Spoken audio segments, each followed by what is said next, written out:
the city side of the joint meeting. And I will also look for an approval of the agenda from the city side. A motion to approve. So move. Second. All in favor, please say aye. All opposed? I'll look for approval of Moved. motion by Diedrich, Second. second by Bartley. All in favor, say aye. Aye. All opposed? Motion carries. Approval of minutes. Is there a motion on the county side? Move approval. Motion by Bartley, Second. second by Diedrich. All in favor? Aye. All opposed? Motion carries. Entertain a motion to approve. So moved. All in favor, please say aye. Aye. All opposed?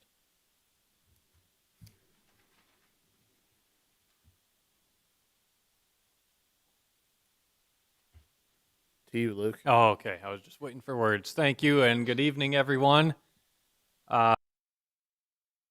Grilling and stuff you want to do outside tonight, so I'll go as brief as we possibly can. Here we are. We're in meeting 6 or meeting 2, depending on how you want to look at it, of joint jurisdiction update meetings with the two boards here. Today, I will actually go to the presentation, the slides that I threw out there for you. Let's just go to here. I should say, I'm Luke Muller, 1st District Association Local Governments, for those of you who forgot or don't remember me. Been working through this process with the county and city for a couple of years now. Today what we're going to try and do, and I started with as if we're going to talk about the remaining process. I am, but I'm going to do it right now.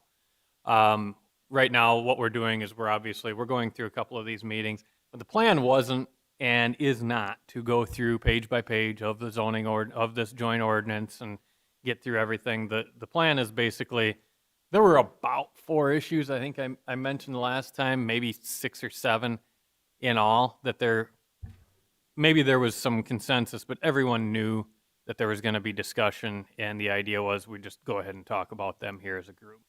The things that we don't discuss directly, we'll have probably a meeting at the back end, make sure there isn't any other ideas good for the cause, anything else that you have, or making sure on a final edit, did we get everything? That's probably what we're going to do. But basically the goal here is over the course of 4 meetings to try to capture the four topics that were kind of left as we're going to need a little bit more work on this sort of thing.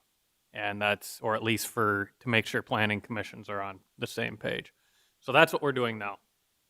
We'll have, once that's done, then we'll go to joint public hearings in which we'll sit together and hold those public hearings, and then you'll make your recommendation as you do as if, same as a rezoning or something like that. And then the elected bodies will hold first readings, and they'll have to have a public hearing as well. And then second reading and consideration. So bottom line is, and there will be public hearings in front of all 4 bodies. And so there'll be plenty of time for public input, and if there are times where you just want to gather input from other people that are being affected, then you can certainly do that and invite them in too. Today, though, we are going to pick up quite literally where we left off when we broke here about 1.5 years ago, and that is at the Aquifer Protection District. I pointed out last meeting that we met, there were a lot of discussions, a lot of things went around at that previous meeting, and frankly, I don't recall where everything landed. I'm not going to lie. And so, in the end, what we're doing here is going to go back through and do it again and see, I guess, where we land with it. And so, with that, I'm going to introduce it topically. If someone wants me to jump into a section, I certainly can. But I had this slide at the last one, so I'm not going to spend a ton of time. Just you understand that the ordinance itself has the why we've got it in the Aquifer Protection District. And for what it's worth, that's on page 49 if anyone's playing along at home, or up there for where that's at on this draft. But it's got, the section has a purpose section and then a methodology and where they found all these districts. Zone A is the wellhead protection area. Zone B is the shallow aquifer materials is where that's at. And you've got individual permitted, conditional, and prohibited uses in each of them. There are performance standards and prohibited accessory uses. And those prohibited accessory uses are it's a new term, but it's already been there. It was in ordinance before. Then there are a few exceptions in there. I just kind of wanted to get into here. As I said, Zone A, and I said this last month, but this is a recap. Zone A is the wellhead protection area for the city of Brookings Water, Brookings Municipal Utilities Water. It's worth noting, and one of the things that for those on the City Planning Commission, that this is not the only Zone A that Brookings County has. In fact, this joint jurisdiction area cuts one of them off in that area. So quite literally, right across the line, property will be treated differently right across that line because those ordinances have not, at least at this point, been up to date or brought even with this. So the county does have to keep that in mind, that for both Zone B and Zone A, they're treating things different outside of that area. As far as the area, total area, I had to redo the math to make sure I had it right. 3,100 acres upgrading of public wells, 2,600 acres east of town, 5,800 north of town. And then you got Zone B, which I'm not going to lie, encompasses a great area of this joint jurisdiction area, as you're probably well aware by all the gravel pit requests that you see. Here's a map. Makes it easier. I tried to take some of the cluttering out of it, just so all you're seeing there is the bluish color that's on there is Zone B of the Shallow Aquifer Protection District, and the pink or purple that's up there would be Zone A. There's a little hatched area in there that had been showing up in the past. I took time to take it out. The drawing isn't perfect on that East Zone A, but I thought it kind of made the point, and it captures everyone here. The discussion was that area that's in hatch would be taken out at the stages of the subcommittee, so that's where we wound up. I have a little table on there that describes the sorts of uses that are going on in that area. However, it's almost unreadable because I made it too small, so I apologize for that. This is that table that's down there. So, main thing that I want to show on here is that you've got, and we're going to start talking now about the Zone A Aquifer Protection District and what's allowed, what isn't in that area. I always figure out when we start with zoning districts we got to figure out where we're at now. If we're going to make someone non-conforming or illegal the way that they've been doing things, thinking they're legal, and then having them change things. And so what you've got on there is the yellow dots are single-family residential. The brown dots are agricultural uses or sites. I do want to point out, though, 2 of those brown dots are they're gravel pits, abandoned gravel pits. So in reality, those could be just as well as anything else that's out there as far as pasture land. I did note as I went back through doing an edit, we missed a farm out there. So there is one farm that's not marked there. So just want to make that point. Industrial zone, a couple of industrial uses out there. One rubble site is what that would be. And then you've got the public is, off the top of my head, I don't recall what those are, but that would show up with the well house. Anything that utilities has would show up that way as well. Luke, is it possible for you to blow up that area on your I computer? certainly can. Thanks Yeah, for asking. Let's just blow that up because it's hard to see it. I barely made out the brown dots. There you go. There we go. Thank you. All right, so we're gonna spend most of the time, if we're focusing on anything anyone's doing, we'll focus down here in the southeast.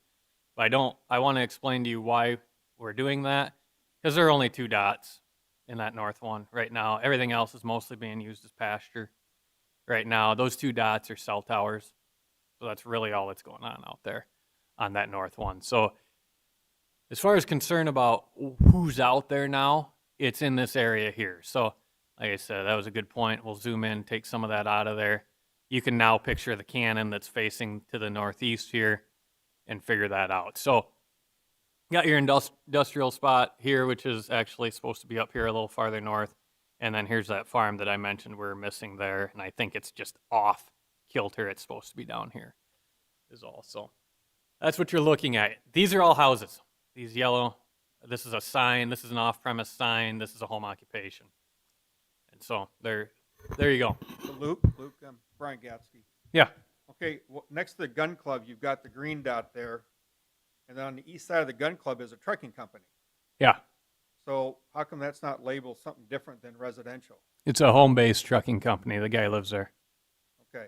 That's why. Yeah. Then you've got across the way the seed company. That's Yep. across to the south. Yep. All right. Yep. That's shown as commercial. Yeah. Okay. Yeah. I noticed that today that I'm not positive if if we're using a different projection when we did this or not, but some of those dots are off by Yeah. a healthy amount. understand. I was just looking at like his house here should be over here by about that much. This one here was darn near half mile off. So I'm not sure if someone was dropping dots a little far off or what the deal was. Well, I just want to, all due respect, but that is a trucking company that's there in his home. So Yeah, he it's does a commercial trucking business Yeah. out of that. I just Yep. want to make sure you know that. Yep. With, So- with the restrictions on the livestock people that live out in that area, they're in close proximity. Where is the Don Andres plant in relation to the line and the border? It is just across the border. It would be down right here. This would be the. Well, that's Verison. That's not Don Andres. He's got the You mean his plant? his plant, his Yeah. one to the north, Let's just do this. Davita. It's just on the north side of that. Because I've done some appraisal work out West. there, and West it's and right north. in the border of the wellhead. Hold that thought. It is. It It is right there, but it's Right on the outside of the edge. joint jurisdiction. Okay, all right.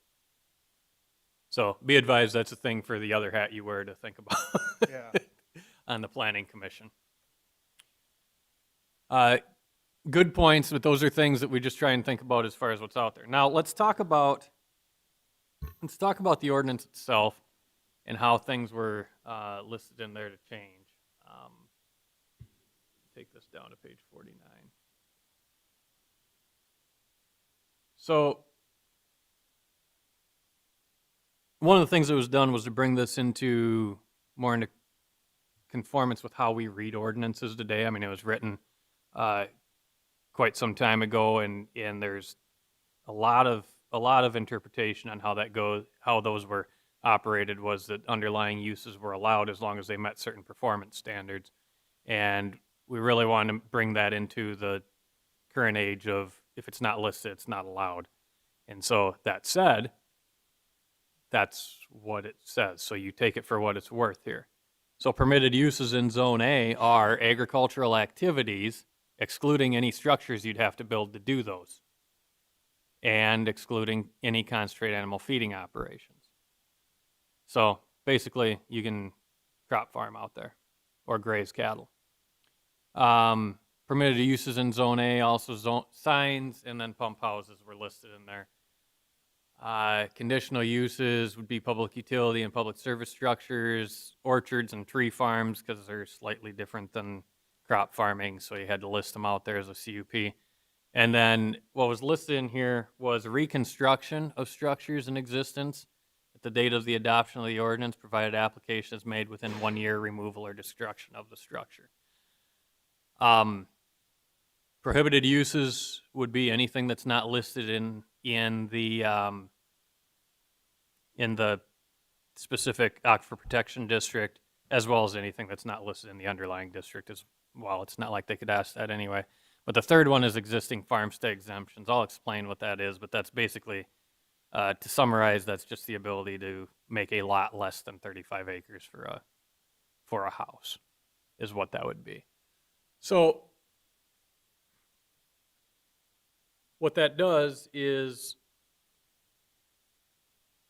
if you're at a farm site, that means there's no no new grain bins.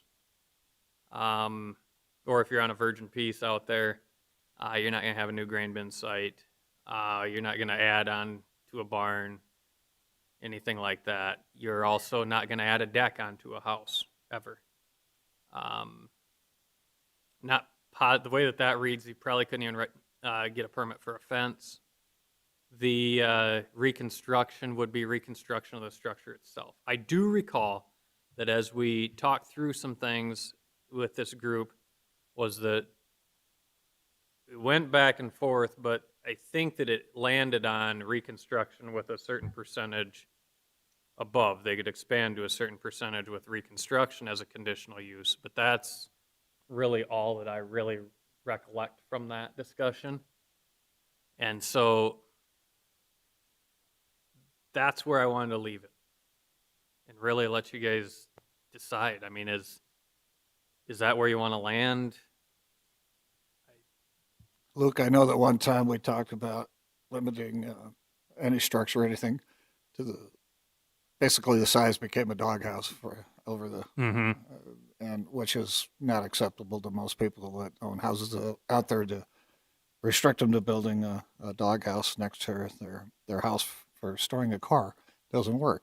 Mm-hmm. So I think one of the things we talked about was making a conditional use along with item 3, the reconstruction of structures in existence on or new structures pertaining to X number of square feet, whatever that might be. A traditional garage, maybe the largest 30 by 50 or something of that nature, or a deck on the house. I don't know that you want to limit the size of a deck because I don't think it has an effect on the wellhead one way or the other. Attached to the structure of the house, I think could be exempt, but a conditional use, they got to bring in their plans so we know what's going on out there. That type of stuff, I think, has to be allowed as a conditional use. That still allows it to be brought before the Planning Commission to approve it.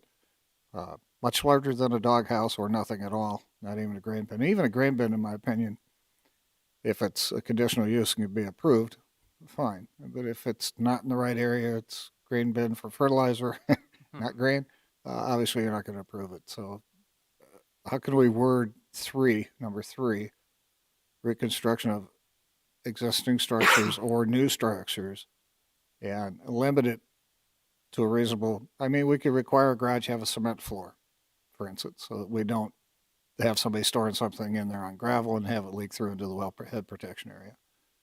No drainage, no drains in the garage. We could have those requirements for conditional use on an auxiliary garage or an attached garage that would exceed X number of square feet.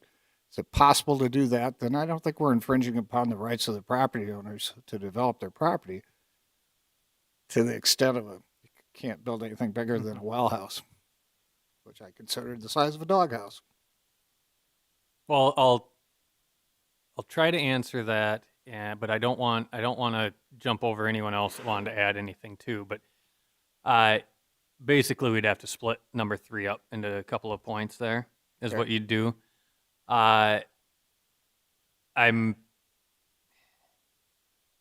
You'd split it up into a couple of them: additions onto the property, new structures, but we'd have to list the sort.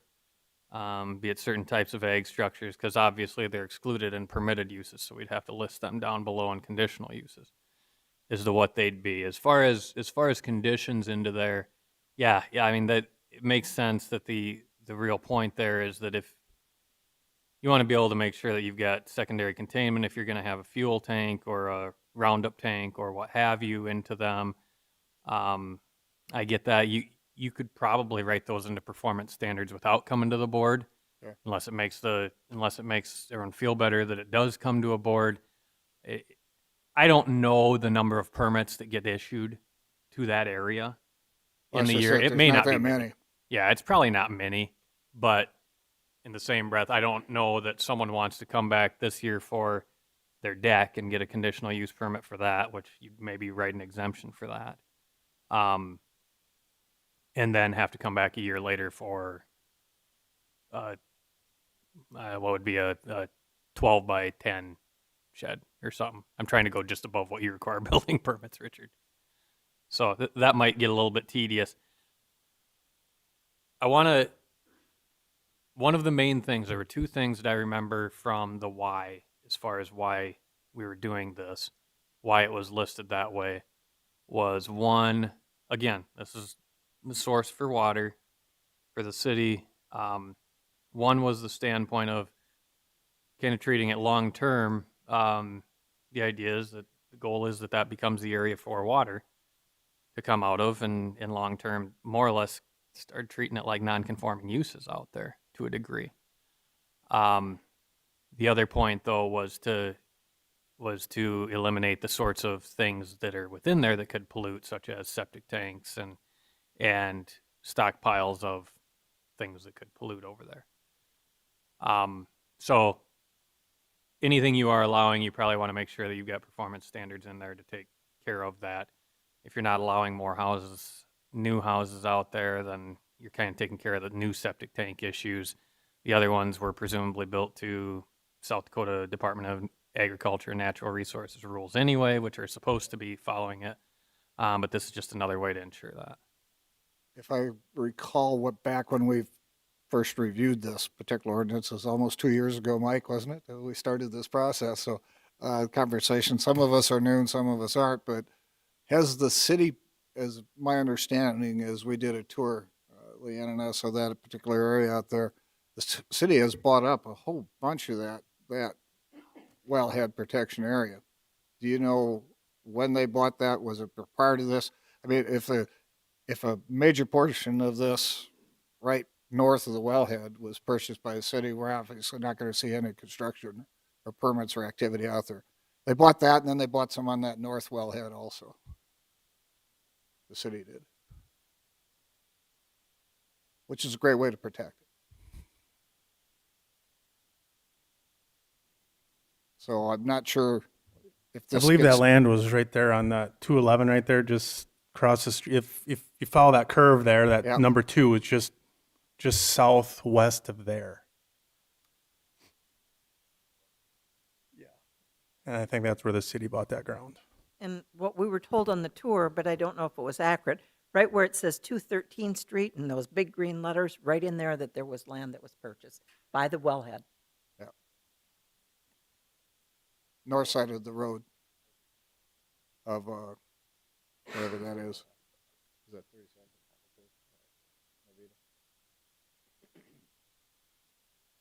213th, just north of 213th Street.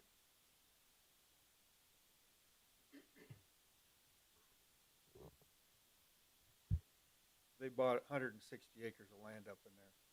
160. Yeah, it's 160 acres of land. It was a quarter of land they bought the city utility zones.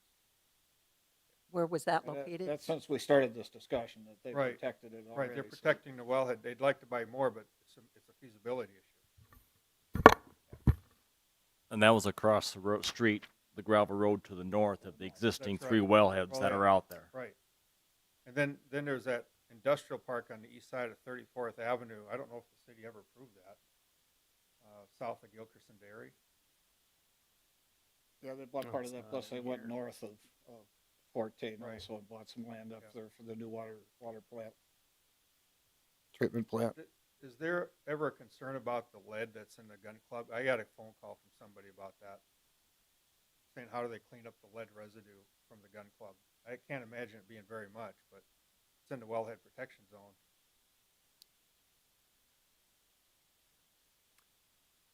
Yeah, I don't know the answer to that. Because if you start putting rules in and procedures and then it's lead, we know that's a hazardous material. Mm-hmm. Yeah, there's, from a standpoint of the land use aspect of it, it would probably be difficult for us to impose anything given that's long-standing use out there. There could be something from a public safety standpoint that you may be able to put leverage on it, but even in that, I'm not sure. I don't know the science behind it. Luke, I don't know if this is the appropriate time, but at some point as we're discussing Zone A, would you be able to pull up the definition of an agricultural activity so that we know what we're talking about that is a permitted use? And I think that's on page 8 in the packet. Yeah, we can do that here. And then I kind of want to hear line item what other folks think about this too. That's a good point. We'll frame it a little bit better with what an ag activity is.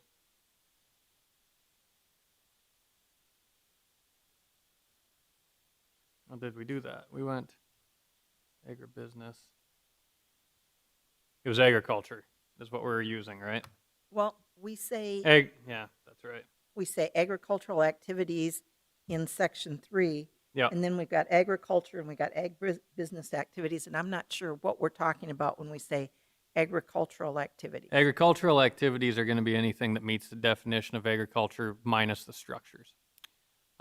So the use of land for agricultural purposes, including farming, dairying, raising, breeding, or management of livestock, poultry, honeybees, truck gardening, forestry, horticulture, floriculture, viticulture, necessary accessory uses for packaging, treating, or storing produce, provided that the operation of any such accessory use shall be secondary to the normal ag activities. This definition includes intensive ag activities such as concentrated animal feeding operations, but not commercially based agribusiness activities. So obviously, a lot of those things that I just named would not be allowed here. Concentrated animal feeding operations are not allowed. Any place where you have a cluster or an area where animals have been confined and have grazed it down to dirt, essentially, and are fed for more than 45 days, that's a feedlot. So that would not be allowed in the area. Anything that requires a structure as of now would not be allowed in that area either. So now you walk down your list of things on there. You'd have honeybees. You'd grow grapes. And any other plant you feel like harvesting. And you could graze animals out there. Just rotationally graze them. Otherwise, they're going to be a CAFO. That's try not to put a bale feeder out there for more than 30 days. And so that's basically what you're looking at out there. So that's what ag activities is going to be. Minus anything that you build on there. So it's pretty wide encompassing, a lot of stuff you can do, but nothing with buildings.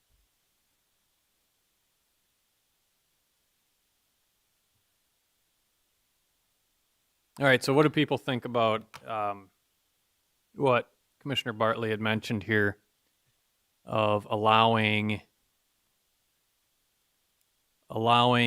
say, additions, whether it be additional structures, say, accessory buildings, even additions onto an existing house, I'm presuming, and or replacement of those buildings as a conditional use. Is that where you want to go, have them come to the board for each of those? Are there ones you want permitted, or are there ones you just flat out want prohibited within there?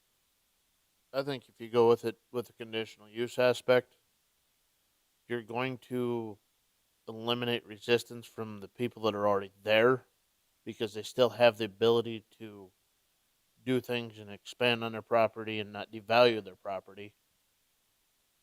And we're going to be able to maintain a level of control. Like Mr. Bartley said, to build a structure, it has to have a concrete floor. The no floor drain should still have containment with inside of it, just for safety reasons. The grain bin thing, once they're done pouring concrete, a grain bin is not going to hurt the wellhead. I mean, unless you got a bunch of barley and we fire it up and start a still, but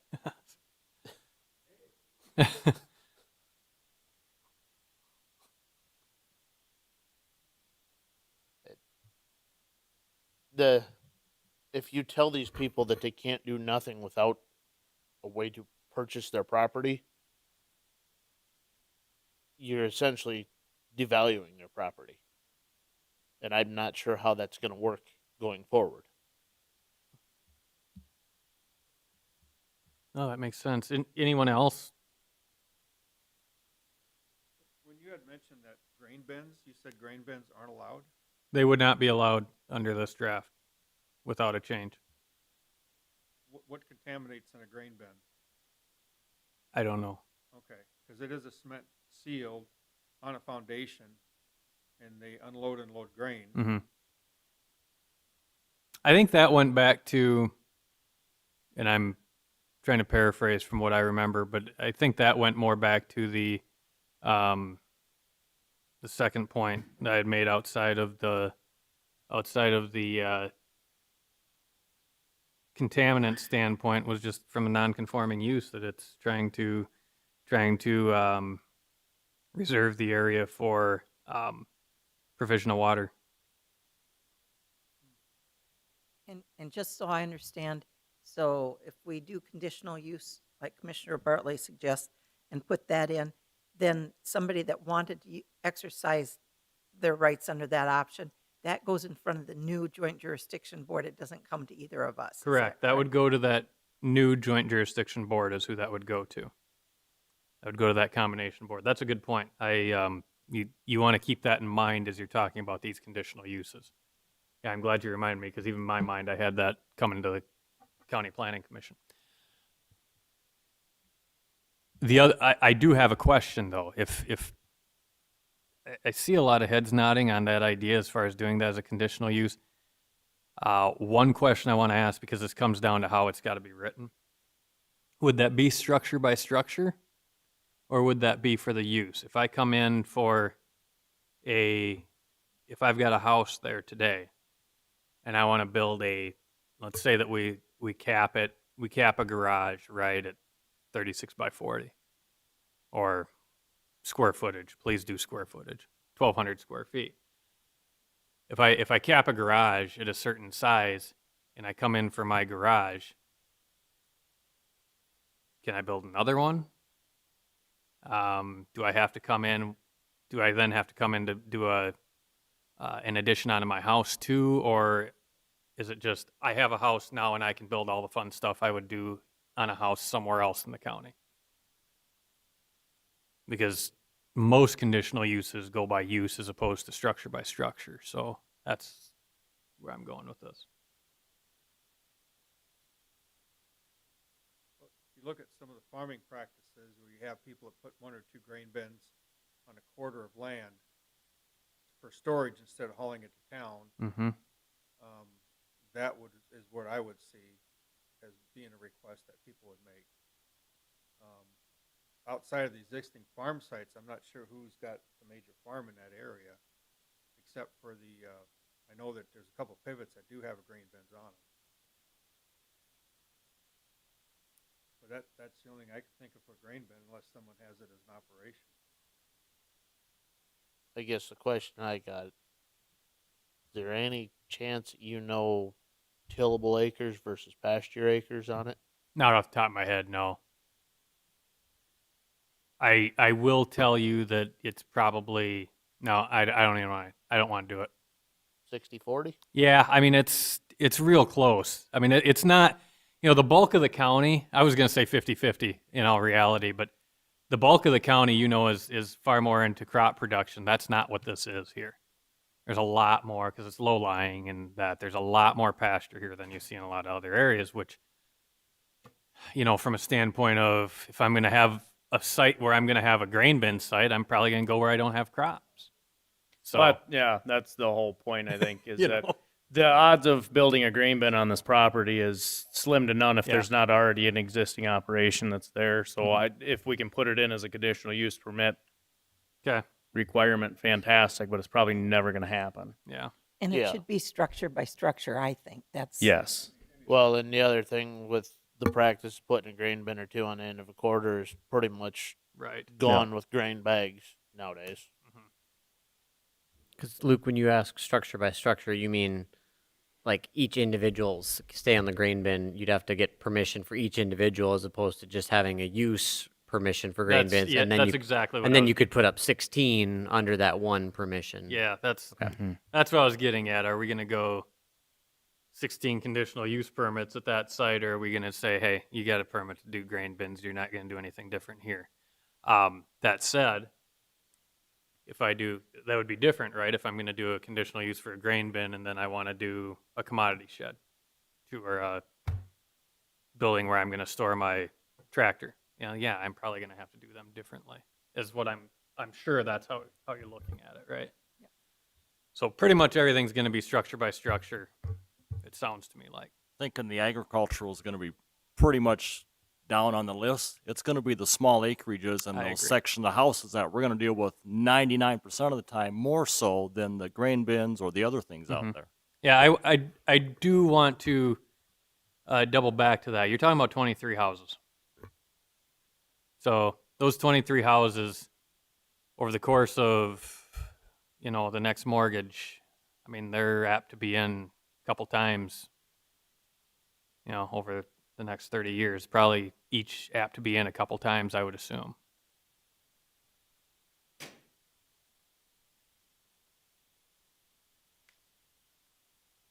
But sounds to me like that part's pretty well knocked down here.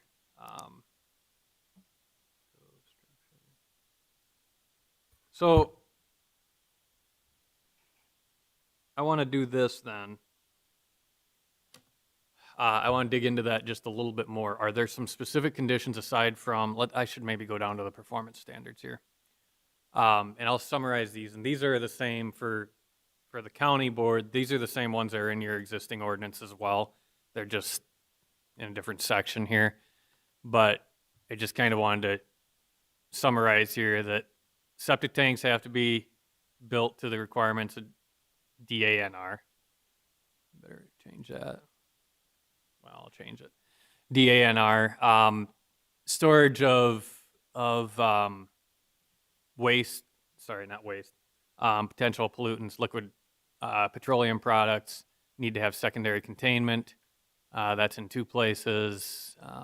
Open liquid ponds, which frankly we don't have any, and they're not allowed in that case. This goes back to the petroleum products again, and this is why it would be relevant to have the conditional use, or at least some other eyes perhaps looking at it. Discharge of industrial process wastewater is a no-no. No auto service repair. We kept that in. We debated about not. We kept it in only because, in theory, land could be rezoned outside of ag for something else. Did you have something, Richard? Yeah, just to make note, what you're reading now is the Zone B areas, which this did not pertain to the Zone A areas of the wellhead protection area. No, this applies to Zone A and Zone B. 30606 would apply to all of them. In this case, they may only be listed in your Zone B in the county ordinance. Okay. But 30606 does apply to both of them now. Okay, yep. I just wanted to make that Yep. clear that Yeah. And so then there's some reference in here about contingency plans for spills as far as going into that. And then we've got to, we doubled down on you've got to have permits to do what you're doing out there. So the prohibited accessory uses, again, these were in there as well before, but they were actually in the uses. It was just an odd location. So we just put this in as things that you might normally do in other parts. Well, maybe normally is a stretch, but you might do in some other parts of the county that are just listed in here as, hey, don't do that way either. So the main reason I went through that is because from a standpoint of secondary containment, you could look at, some specifics as far as how you would expect a commodity shed, or I'm saying commodity shed, how you'd expect a shop to be built or a garage or something like that. Specifically, I see in a lot of the places I've gone to I've seen them go make sure they've got a toe wall 6 inches up to contain anything that goes in. Realistically, that's probably what you're going to be looking at if they're planning on having fuel. And frankly, you might look at that as a condition for anything like that. Because if they're in the country, they're apt to have something like that in there at some point. Just for what it's worth. If you want to memorialize that in law, you can. Otherwise, you can look at it case by case. That was all I really wanted to get at, is if there's something every time we're going to want this, it'd be nice just to have it here. I read these, Luke, and there are a number of them that I look at and I think, we don't want any of that in Zone A. So I didn't think we were going to allow new septic tanks. I understand we may do replacement in those 23 homes, but are we doing any new in Zone A? In theory, they would be, well, no, they wouldn't be, because we wouldn't have any new houses. So no, there wouldn't be. But again, that's for Zone A and Zone B, is what those performance standards are. for. So when we look at number 2 and we talk about collecting, handling, manufacture, use, storage, transfer, disposal of waste in excess of 1,000 pounds, you're not allowed to do any of that in Zone A, right? If I've got a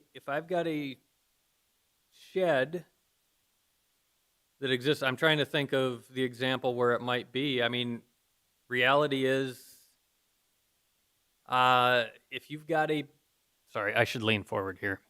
It is possible that they would be allowed to, because they would be able to do so with secondary containment, which is what the rule was at the time.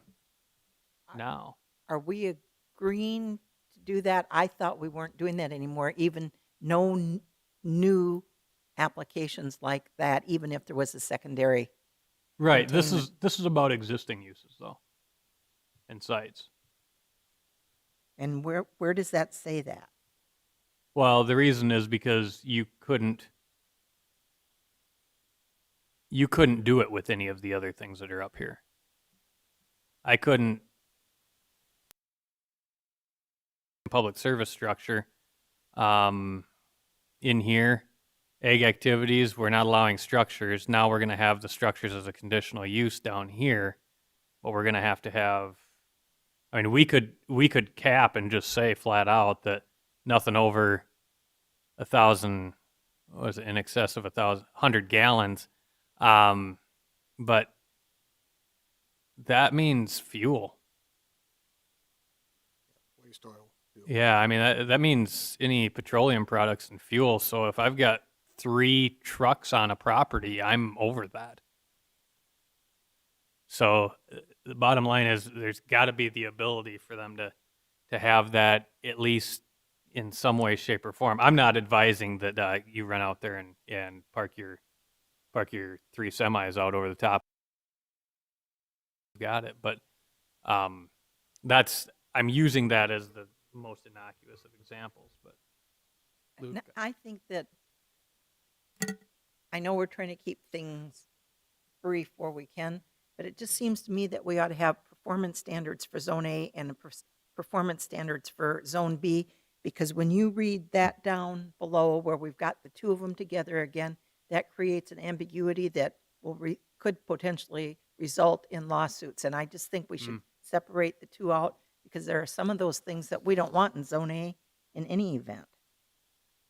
I would tend to agree that it becomes a little bit confusing for people that part of this applies to me and part of it does not. So it's another page of paper, but I think we should have performance standards for Zone A, performance standards for Zone B, and somewhat specific.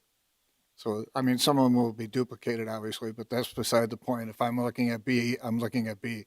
What it confuses me with what's A, and it wouldn't take another piece of paper to print it. so you just do a Zone A, Zone B, 36061, 36062. Mhm. Okay. And obviously anything that's in A will apply to B, or vice versa. Anything in B will apply to A, plus more restriction. Right.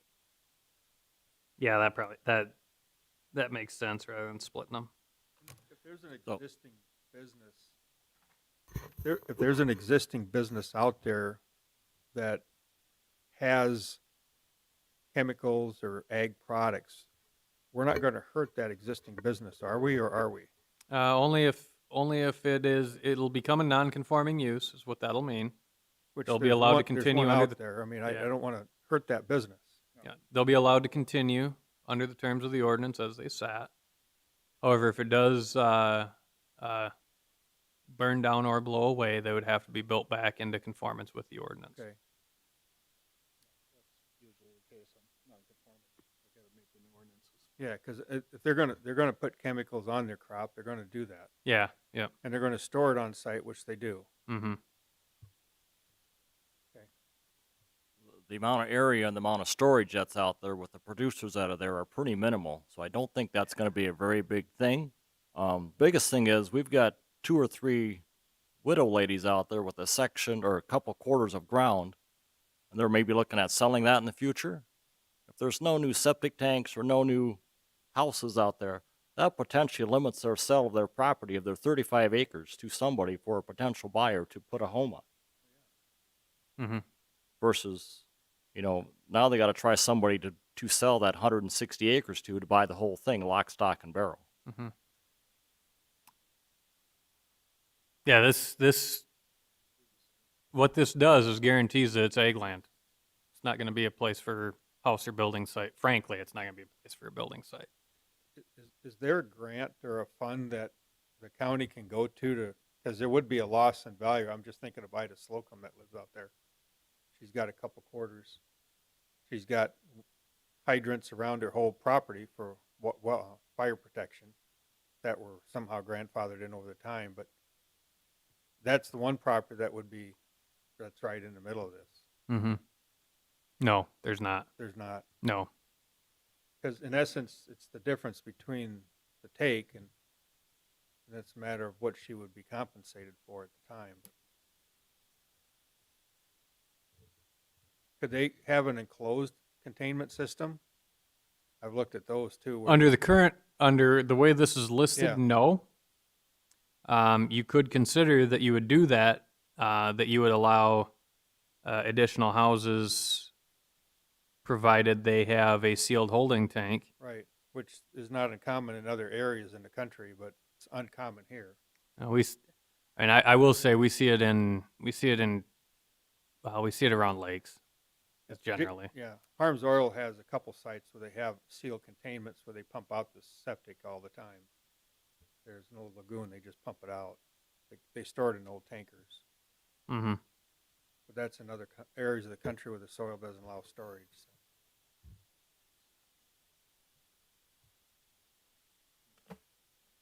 So, one of the things I thought we talked about previously and I don't see in here are irrigation wells. Am I just missing what the role's going to be on irrigation wells in Zone A?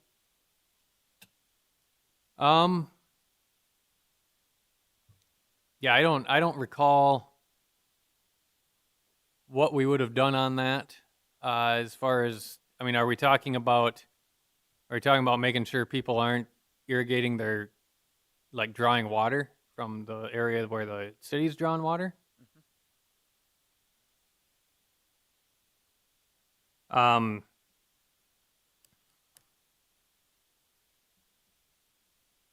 Are you talking digging new wells or using existing wells? Digging new.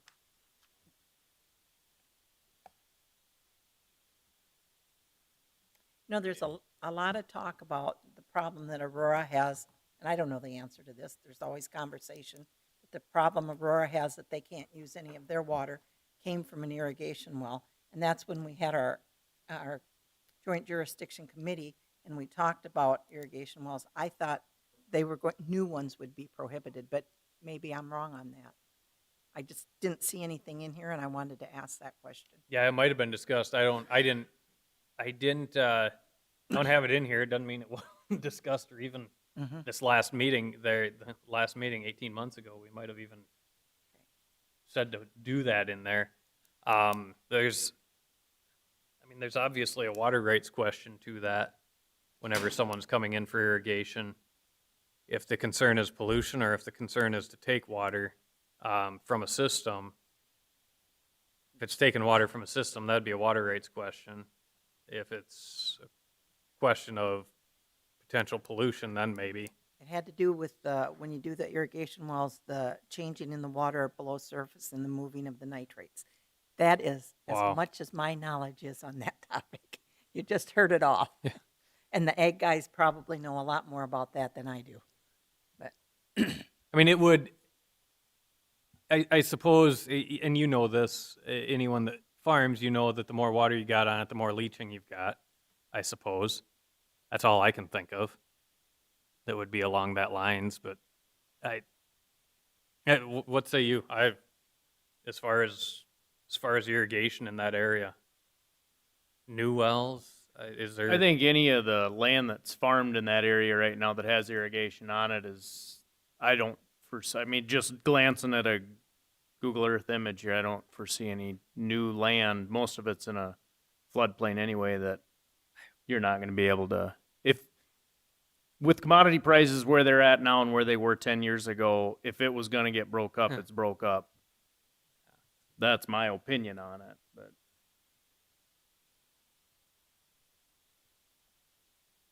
Are there any other things that were, maybe you recall us handling differently than we've talked about here too? Leanne had mentioned a couple.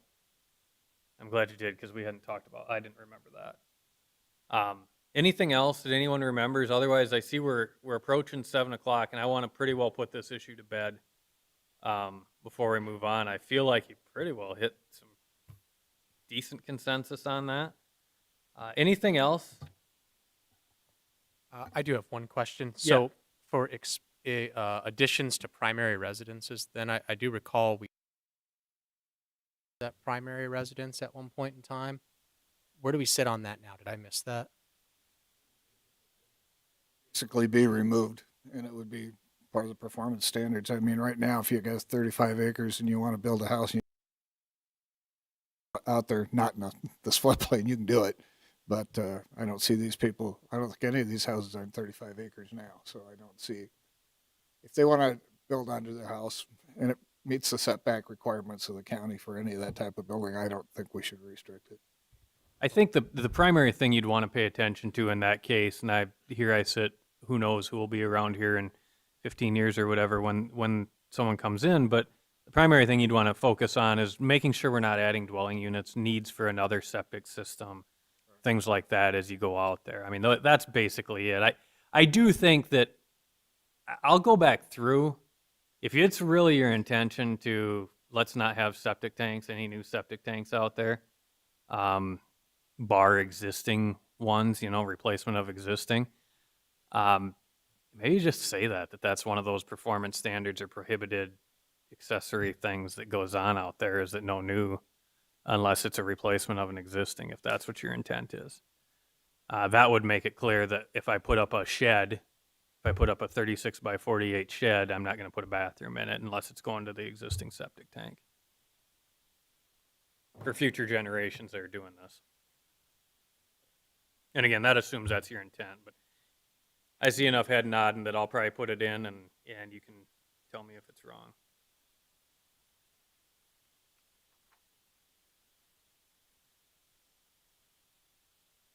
Well, I've got more to talk about, but we can push it off till next time. As far as I'm concerned, I think we'll be good to pick up on the discussion involving residences on small lots is where that is, and it's on page. I had it in here. I've also got it on.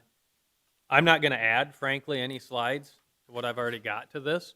Starts on page 73 of the draft that's out there. So that's where we'll spend our time next time. With that, unless you always 5 minutes. Maybe you could beginning- give the new people would have an advantage here, so you could describe real quickly Sure. what that involved. We won't have discussion on it, but just so that Sure. they know there's acreages Yeah. south of town. I'll give in you the joint warning. area. Yeah, I'll give you the warning shot summary here right now. So residences on small acreages is a topic that gets talked about a lot. What this does is this creates it as a conditional use absent rezoning, confined to a small area in the southwest portion of this of the joint jurisdiction area. It requires a maximum density of 1 per quarter section and outlines things that way. So the bottom line is it's confined to an area. You'll see it within what we show. I threw some maps in there to show it. They may not make a ton of sense until I explain to you what it is, but some of you might be able to figure that out, what we're talking about, houses per quarter and where the existing houses are. But that's the bottom line, would be single family house on a small lot, not 35 acres, as long as we don't have more than one of these per quarter section in that area that's shown on there. One thing I will point out is that the area we're talking about is over Zone B shallow aquifer entirely, and it's almost entirely in the floodplain, with the exception of about 3 sections on the eastern edge. So with that, be ready to talk about that next time. Is there a motion to adjourn on the county side? so moved. Is there a second? Second. Motion is second. Meeting adjourned on the county side. Motion to adjourn on the city side. So move. Second. Solem. All in favor?